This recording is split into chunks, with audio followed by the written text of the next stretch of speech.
Hello, I'm Sharon, and at 32 years old, I've recently emerged from a deeply unhealthy relationship, one that has become a rather ironic tale that I can't help but laugh at now. Before diving into that story, let me share a little about my background. I grew up in a wealthy family, which I've always appreciated, as it spared me from financial struggles during my upbringing. My parents, being wise, advised me to keep our wealth under wraps to avoid attracting those who might want to take advantage of us. Following their counsel, I lived a modest life, with my belongings subtly hinting at my family's affluence.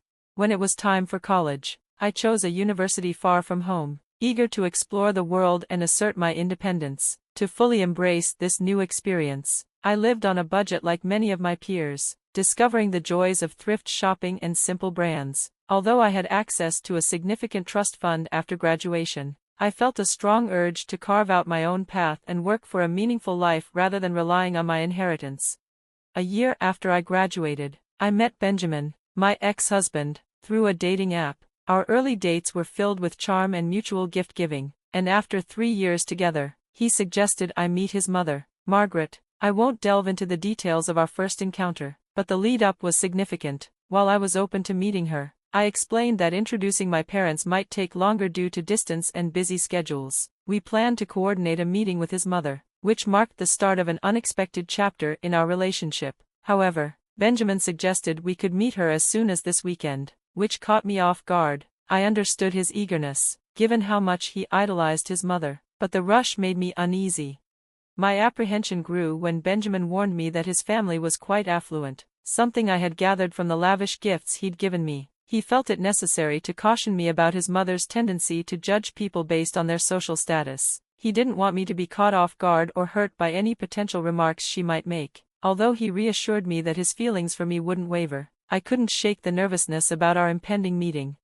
Sadly, Benjamin's warning didn't quite prepare me for my experience with Margaret. From the very beginning, our interactions were fraught with tension. Margaret epitomized the stereotypical elitist, making her disapproval of me painfully evident. When we first met, she scoffed at my choice of clothing from a regular store like Zara, setting a negative tone for our relationship. Benjamin often attended his mother's dinner parties and would plead for me to join him. In these moments, I was forced to deal with her contempt, even though I would have preferred to avoid her altogether. Margaret frequently insinuated that my interest in Benjamin was financially motivated. Despite my attempts to clarify that I didn't need his money, coming from a wealthy background myself, she would dismiss my words, derogatorily calling me a peasant. This was not only hurtful but also disrespectful to those who truly struggled financially. Benjamin's reluctance to confront his mother only deepened my feelings of isolation and undervaluation within our relationship.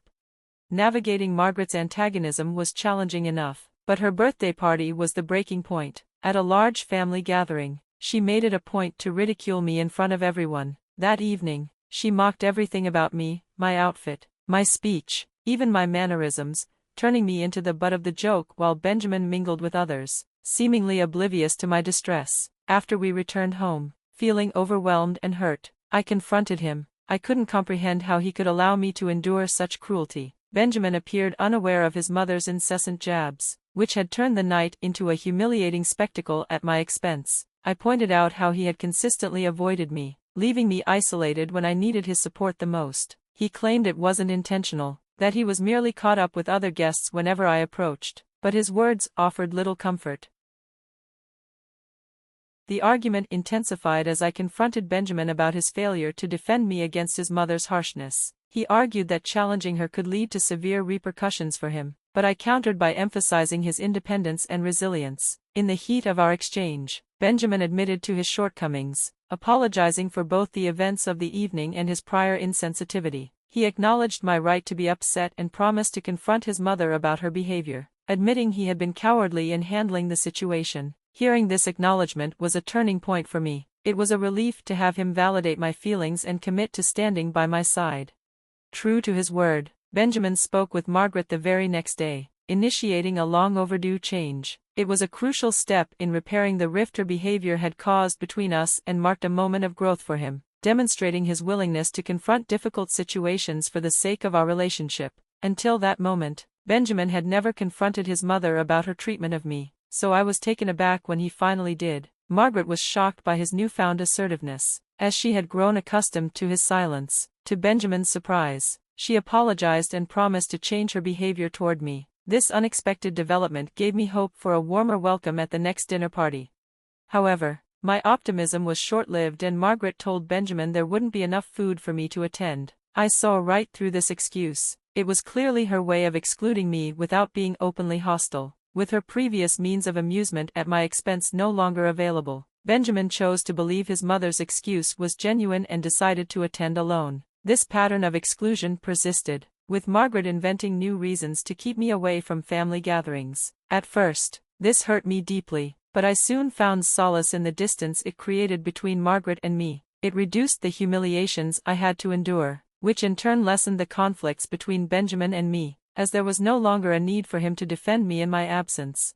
As time passed, I began to appreciate the peace and happiness that came from having fewer interactions with Margaret. This new dynamic significantly alleviated the stress in our relationship, allowing me to become more accepting of the situation, especially since it seemed to benefit us overall. After 4 years of dating, as both of our careers flourished, Benjamin proposed. Despite the challenges we had faced, I was thrilled. I believed in our resilience and our capacity to overcome obstacles together. Everyone in our circles celebrated our engagement, everyone except Margaret. Her disdain was evident when she questioned Benjamin's decision to marry me, implying that I was beneath him. However, Benjamin stood firm, defending our love and emphasizing its non-materialistic value.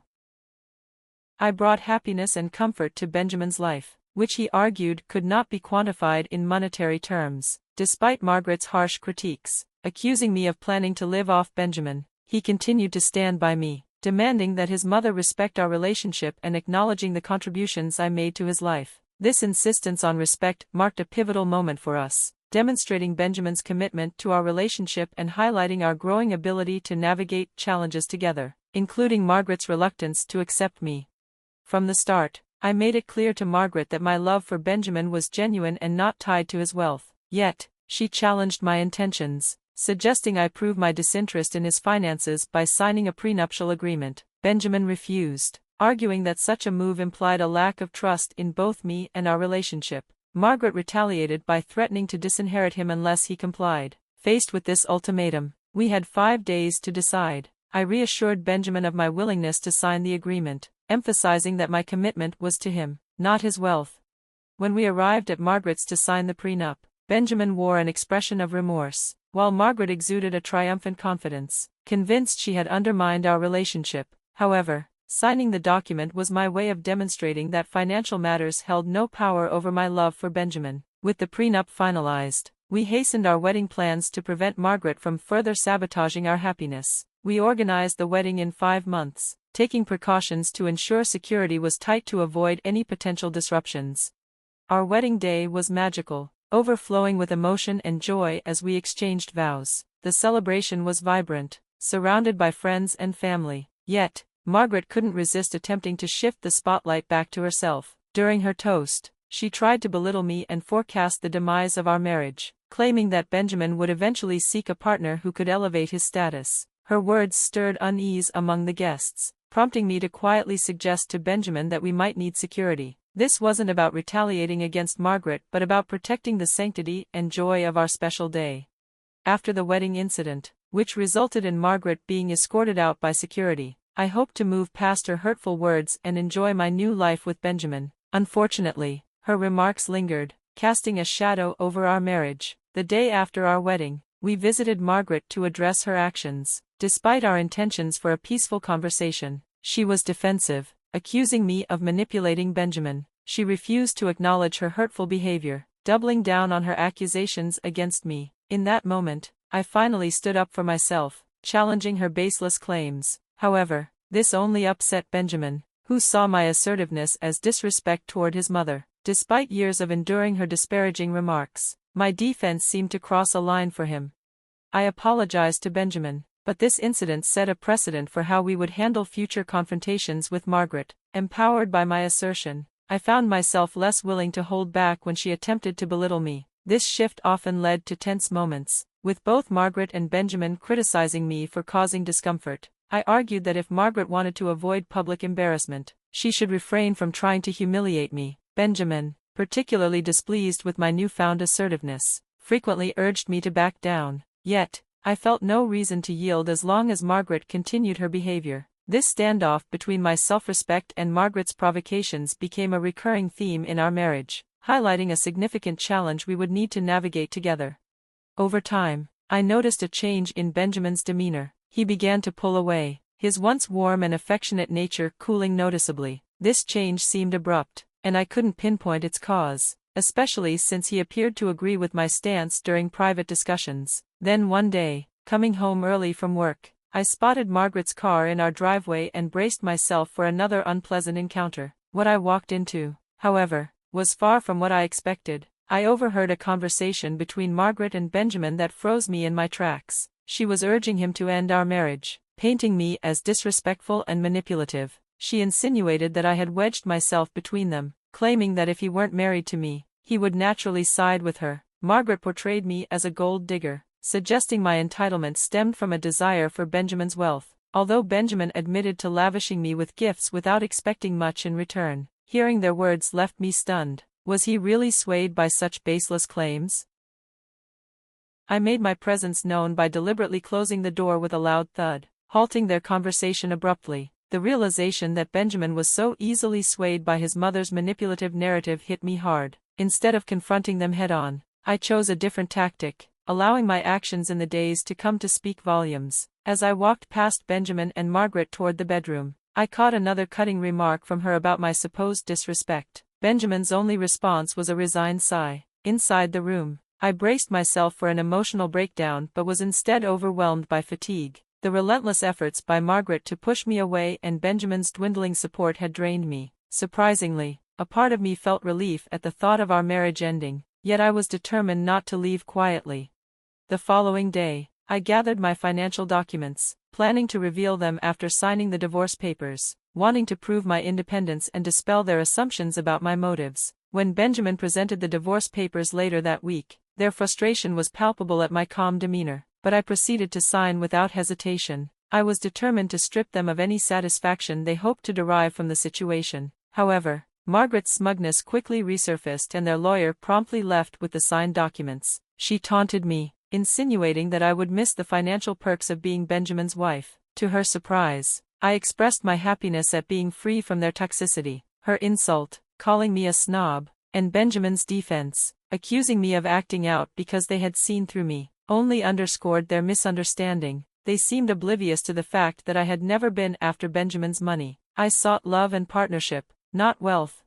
Amidst their complaints about my failure to reciprocate Benjamin's gestures with even minor gifts, I had been secretly planning a grand surprise. I intended to buy him his dream car, fully customized to his liking. Such a gift required time, which they dismissed as mere fantasy. Skeptically, Margaret accused me of lacking the means, prompting me to prove her wrong with my bank statements. The revelation of my financial capability left them stunned, challenging their preconceived notions about me. Despite my attempts to convey that money had never been my interest, my words fell on deaf ears. Margaret labeled me inferior, and Benjamin viewed my independence as disrespectful. In the heat of their realization, they tried to re-engage me in conversation, hurling insults and disbelief at my newfound strength. Benjamin was visibly angered and felt betrayed, while surprisingly, Margaret softened, pleading for reconciliation, admitting her mistakes, and asking for forgiveness. However, the damage was irreparable. I firmly demanded that they remove themselves from my life,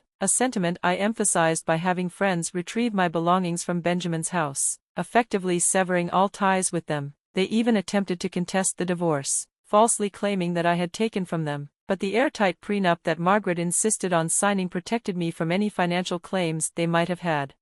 Now, I find myself on a path to normalcy, gradually healing from the wounds inflicted by Margaret and Benjamin's actions. It's a slow journey, but I'm confident that with time, I'll move beyond the turmoil and find peace. Thank you for being here to listen to my story.